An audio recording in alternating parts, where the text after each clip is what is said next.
دومه معنا روژه دې ونیوه، روژې میاشت پوره شوه، د کوچني اختر ورځ ده، د اختر په ورځ ځې، بهتره دا ده جومات کې نه چې په یوه ځای په بیابان کې،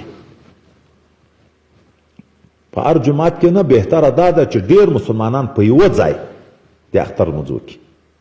چای موږ تاسې په وطنو کې عیدګاه ورته ویایي،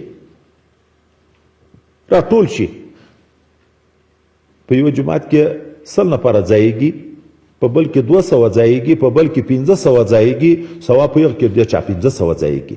خو چې د جوماتونو پسې د باندې شي 100 200 1500 ټول سره یو ځای شو، خو 800 شوه.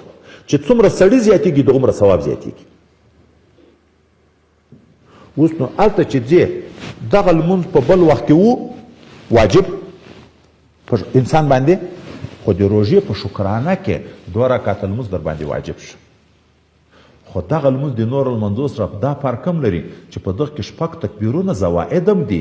په اول رکعت کې چې نیت یې وتړو سبحانک اللهم دې وویلې، بیا امام وی الله اکبر، ته به بیا غوږو ته لاس کې لکه د تحریمې په وخت کې لاسونه به وځړئ، بیا وی الله اکبر لاسونه به جګ کې، بیا به یې وځړئ، نیسې به نه.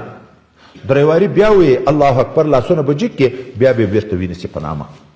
دا رکعت چې خلاص کې قرات وي، رکوع سجده وشي، 2 رکعت چې امام جګ شو، اول نه، اول به قرات شروع کوي.